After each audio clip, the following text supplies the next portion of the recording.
Good morning, students.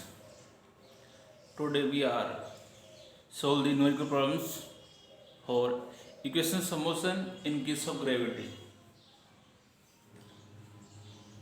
यहाँ मैंने equation लिखा हुआ है.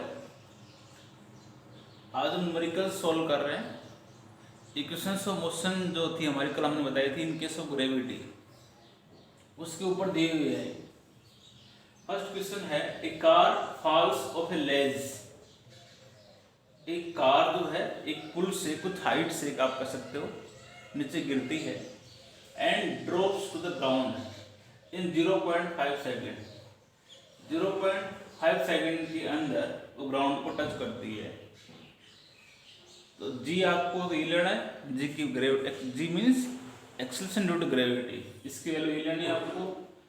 फर्स्ट पार्ट इसका कह रहा है what is the speed on striking the ground. जब वो कार जो है आपकी ग्राउंड को टच करती है तो उस केस में इसकी स्पीड क्या होगी, क्यों, ये हमें निकालना है. तो इसको हम सॉल्व कर रहे हैं. देखो तो सीधी सी बात है, कार जब फॉल होती है कुछ हाइट से तो उसकी इनिशियल स्पीड जो होगी, उसकी इनिशियल स्पीड जो है, इनिशियल स्पीड कह सकते हैं, उसकी वेलोसिटी जो होगी यू होगी. यू क्या होगी, वो जीरो होगी क्योंकि इनिशियली तो वो रेस्ट में थी, क्यों. और फाइनल स्पीड जो उसकी होगी वो हमें निकालनी है. फाइनल स्पीड इसकी हमें क्या करनी है, फाइनल स्पीड को हम भी से लिखते हैं, ये हमें निकालना है. ठीक है. और टाइम दिया हुआ है, जो ग्राउंड को टच करती है उस केस में टाइम है उसका 0.5 सेकेंड. 0.5 सेकेंड के अंदर वो ग्राउंड को टच करती है. ठीक है. और जी आपको दे रखा है, जी दे रखा है 10 मीटर पर सेकेंड स्क्वायर. तो पहले पार्ट के अंदर इसमें यही कह रहा है किस स्पीड से वो कार ग्राउंड को टच करेगी. तो v आपको निकालना है. तो v के लिए आपको तो u दिया हुआ है, g दिया हुआ, t दिया हुआ. अब फर्स्ट इक्वेशन मोशन यूज करो. तो v इज इक्वल टू हम जानते हैं क्या होता है, u plus dt. This is the first equation of motion. Here we can say that we have to calculate v u0 plus g. Acceleration due to gravity नीचे की तरफ लगती है और कार भी किधर, नीचे की तरफ ही आ रही है.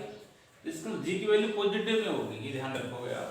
10 और टाइम कितना दे रखा है 0.5, पॉइंट आगे उसका बाय 10 आ जाएगा, इससे कट जाएगा. सीधी सी बात है, उसकी फाइनल वेलोसिटी जो है वो क्या आएगी आपकी 5 मीटर पर सेकेंड. इस स्पीड से जो ग्राउंड को टच करती है वो कार, तो उस केस में उसकी जो फाइनल स्पीड जो होगी वो क्या होगी 5 मीटर पर सेकेंड. अच्छा, दूसरा सेकंड पार्ट इसका है what it it's average speed. हमें इस केस में क्या करना है, एवरेज स्पीड हमें निकालनी है. क्या करना है, एवरेज स्पीड हमें निकालनी है. पहले स्पीड क्या थी 0 और बाद में क्या थी स्पीड आपकी 5. तो इसका एवरेज यही आएगा. तो हम कह सकते हैं एवरेज स्पीड जो होगी उसका फॉर्मूला बताया था मैंने, अलग अलग फॉर्मूले होते हैं. एक होता है initial speed plus final speed bye 2. Average है ना, इसलिए फॉर्मूला भी आपका ठीक है. या average speed is net displacement, net time, वो भी ठीक है. हर जगह अलग अलग फॉर्मूला हम यूज करते हैं. इनिशियल स्पीड यहाँ 0, फाइनल है 5 और बाय 2, तो कितना आएगा 2.5 मीटर पर सेकेंड. एवरेज स्पीड इस केस में आपकी आ जाएगी. सेकंड पार्ट था. थर्ड केस में क्या कर रहे हैं, how high is the ledge from the ground. Ground से जो पुल है जो, उसकी हाइट क्या है, उसकी हाइट क्या है. हमें इसका मतलब हाइट निकालनी है. इस केस में h निकालना है. h निकालने के लिए देखो आपको वैसे तो v दिया होगा, u दिया होगा, तो सेकंड इक्वेशन मोशन से कर लो, तो या थर्ड से कर लो, दोनों से वही बात है। तो थर्ड इक्वेशन लगा रहा हूं मैं, या सेकंड लगा दो। सेकंड इक्वेशन क्या होती है, h is equal to ut plus half of gt square. This is second equation of motion in case of gravity. s की जगह h कर दिया और a की जगह g आ जाता है। h निकालना ही है, u आपको 0 है, 0 into something 0 plus half g कितना है 10 और t स्क्वायर, t आपको 0.5 दिया हो, 0.5 इंटू 0.5, इसका नीचे पॉइंट हटा दो 10 आएगा, इसका भी 10 आ जाएगा। पॉइंट हटा दिया मैंने, इसका 0.5 था ना वो, ये इससे का नीचे हो जाएगा। और 5 ये आप कर सकते हो, ये कितना हो गया, तो सीधी सी बात है, ये 5 टू द 10 क्यों, तो 5/4 हो गए। तो यहां से इसको आप डिवाइड करोगे तो h इज इक्वल टू 1.1 कह सकते हो अप्रोक्सीमेटली 1 मीटर। हाइट जो है इसको आप डिवाइड करोगे ना तो 1.2 आएगा, सॉरी 1.2 आएगा। इसको डिवाइड कर लेना क्यों, तो ये आपका है हाइट। इसका मतलब उस लेज जो था उसकी ग्राउंड से हाइट क्या होगी 1.2 मीटर। तो ये अलग 3 पार्ट्स थे, सिंपल क्वेश्चन है, आप इसको कर सकते हो। नेक्स्ट क्वेश्चन करेंगे इसके अंदर।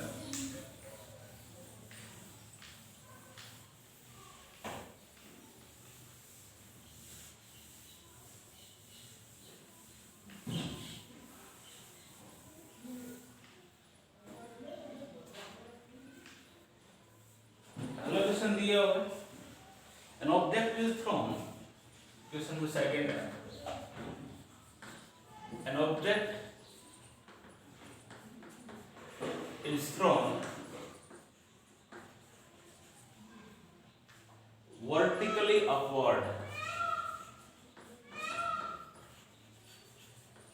vertically upward and rises to height, and rises to a height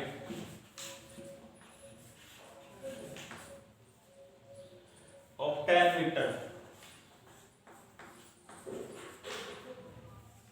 Calculate, first part है इसका velocity. Calculate the velocity with which the object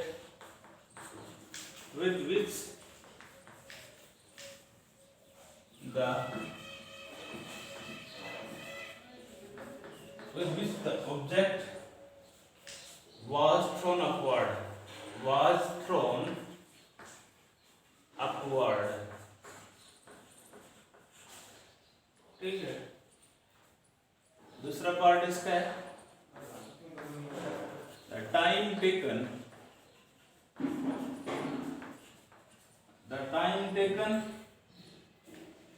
by the object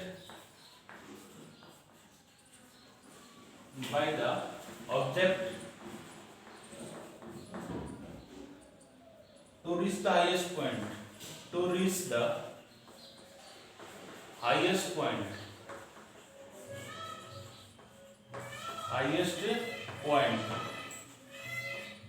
ये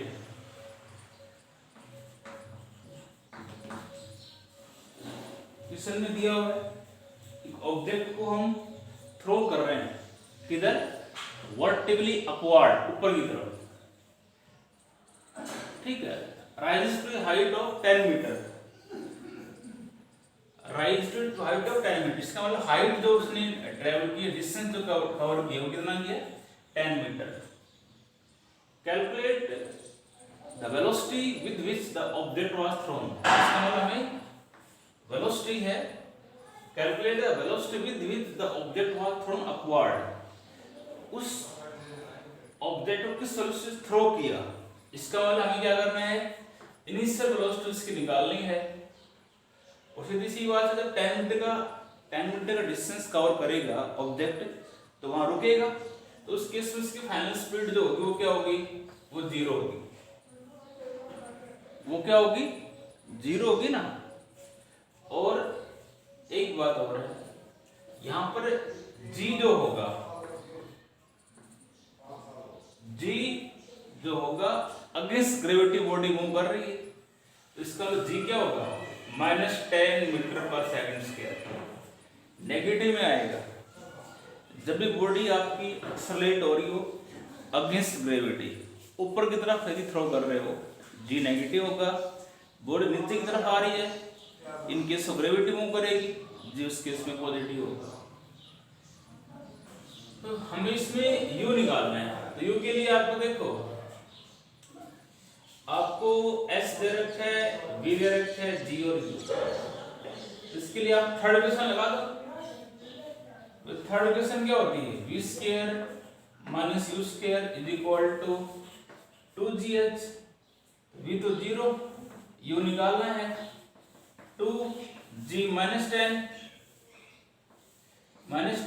h आपको दे रखा है 10। तो ये नेगेटिव से नेगेटिव बढ़ जाएगा, u इज इक्वल टू क्या आएगा, 200 आ जाएगा। यही कर सकते हो, 200 आ जाएगा, 2 into 100 यही तो आएगा। और इसका रूट यू स्क्वायर था ना इधर, बट 100 ये 2 है, और 100 का अंडर 10, तो आप कह सकते हो 10√2 हो जाएगा। इतना छोड़ दो, अदरवाइज √2 आप जानते हो 1.414 होता है। √2 जो है इसकी वैल्यू हम जानते हैं 1.414 होता है। तो ये पुट कर सकते हो, इतना छोड़ दो, चाहिए आप इतना छोड़ दोगे तो भी ठीक है, और सॉल्व कर सकते हो। इसका मतलब इसकी स्पीड जो है वो क्या होगी आपकी,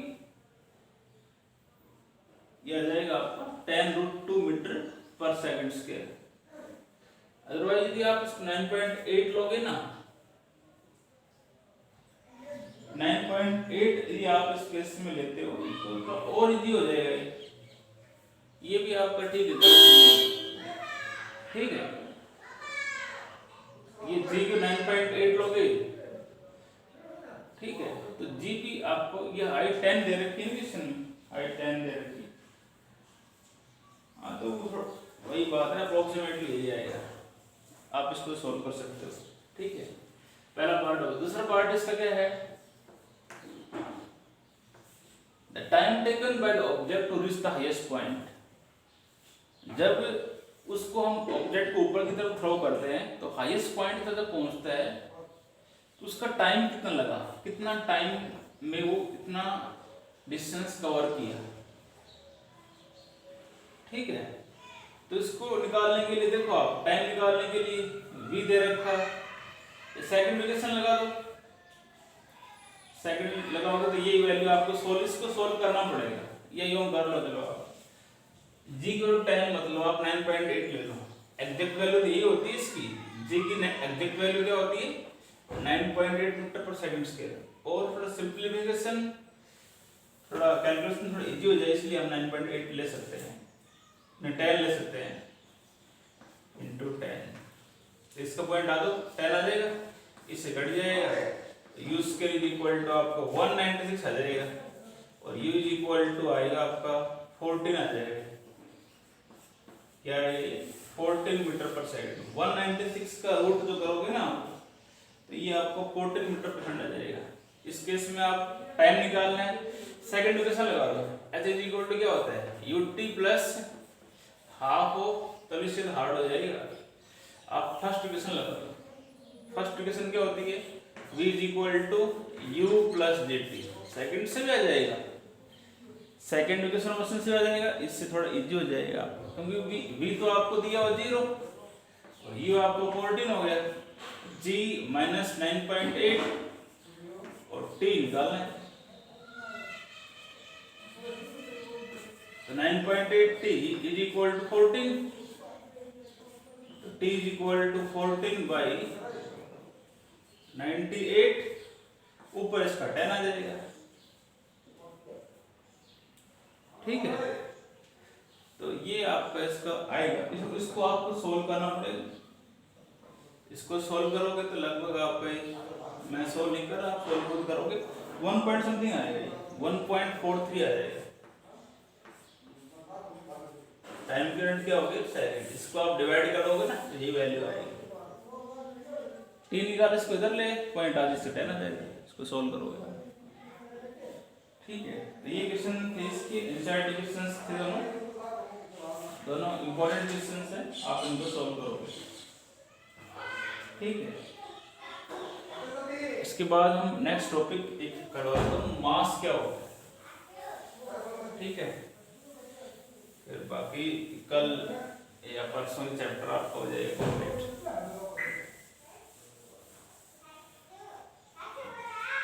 मास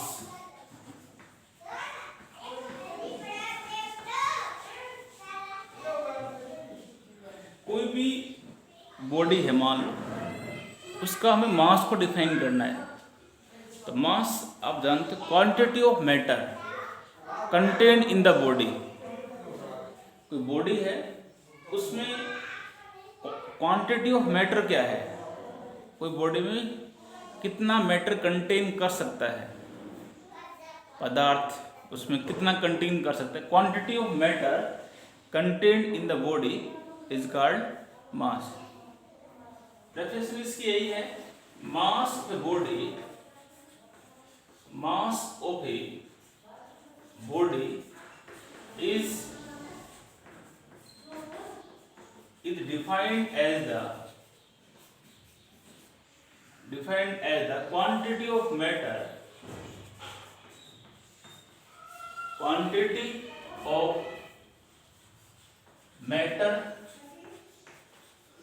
contained in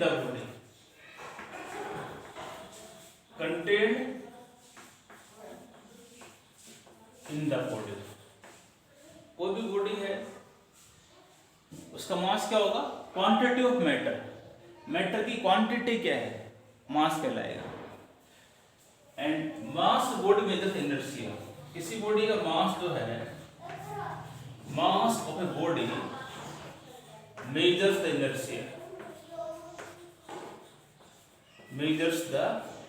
इनर्शिया, पीछे बताया था हमने inertia.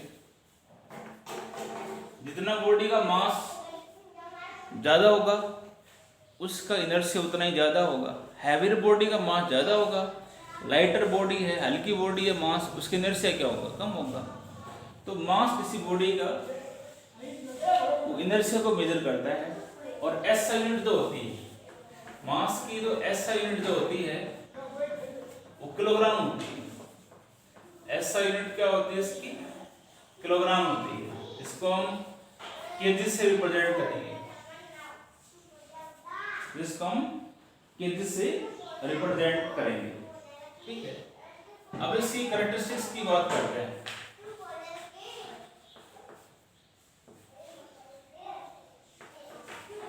Characteristics of the mass.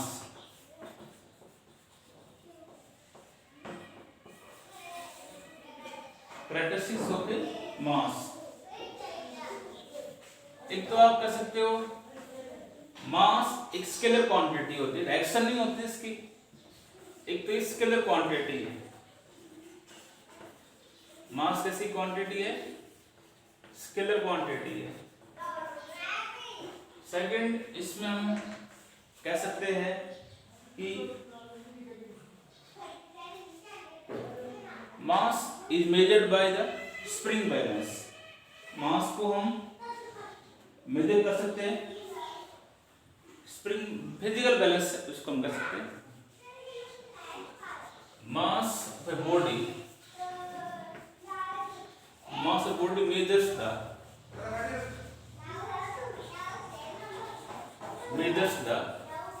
Physical balance. Physical balance से हम किसी बॉडी का मास को मेजर हम कर सकते हैं।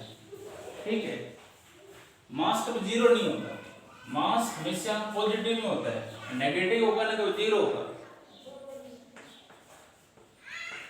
मास ऑफ एन ऑब्जेक्ट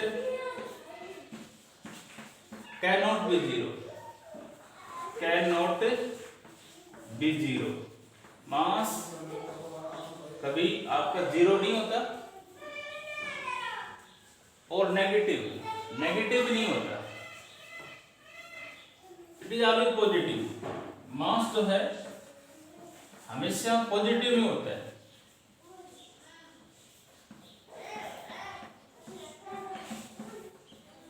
और हमेशा कंजर्व रहेगा, मास इज कंजर्व। मास हमेशा कांस्टेंट होता है,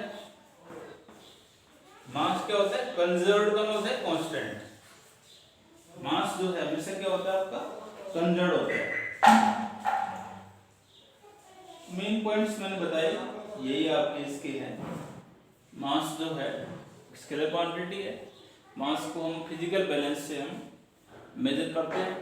किसी भी ऑब्जेक्ट का मास कभी जीरो नेगेटिव नहीं होता, मास हमेशा पॉजिटिव होता है, ठीक है, हमेशा कंजर्व्ड होता है। ये नहीं कि यहाँ अलग होगा उसका वहाँ अलग होगा, मास जो बॉडी का है वो हमेशा कांस्टेंट रहेगा, ठीक है। तो ये आपका टॉपिक था, कल इसमें हम वेट कर लेंगे, तो ये कल लगभग हो जाएगा आपका। तो ये इसके बारे में है मास। वैसे आगे आप 11th क्लास में मास जो 2 टाइप, इनर्शियल मास, ग्रेविटेशनल मास, वो शॉर्ट में आपको दिया हुआ है, आप इतना ही करोगे, ठीक है। थैंक्स।